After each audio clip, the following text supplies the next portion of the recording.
le domicile du suspect dans la cité phocéenne, où il a passé sa dernière nuit, a été perquisitionné.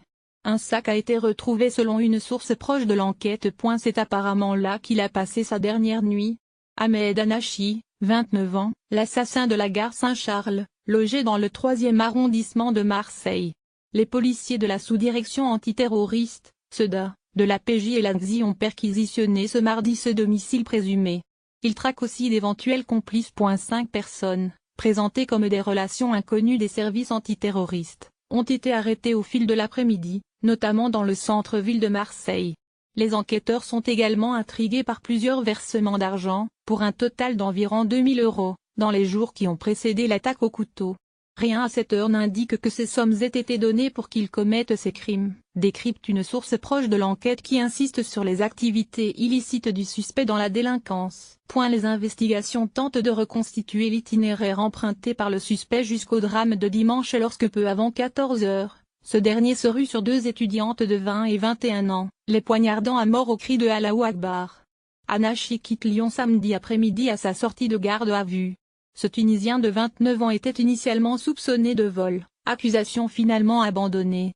Mais les fichiers de police, dans lesquels il est déjà apparu à 7 reprises sous diverses identités et nationalités, montrent qu'il se trouve en situation irrégulière sur le sol français.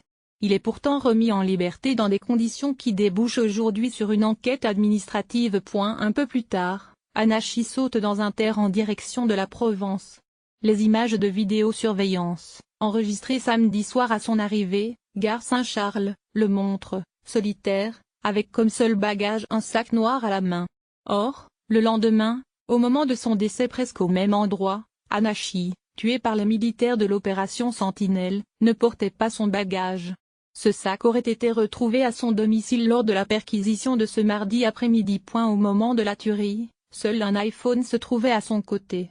Comme l'a révélé RTL, l'examen de ce smartphone a conforté l'hypothèse d'une radicalisation. Des vidéos islamistes ont été récemment consultées, notamment des nashids, des chants religieux psalmodiés très prisés des djihadistes se revendiquant de Daesh. Pour l'heure, aucune trace informatique d'allégeance n'a encore été retrouvée. Rien ne le relie à cette heure à une quelconque cellule djihadiste et à l'État islamique, insiste une source proche du dossier. Ahmed Anachi a effectué plusieurs voyages récents en Europe. Il serait revenu en France en janvier dernier, en provenance d'Italie. Le Parisien.fr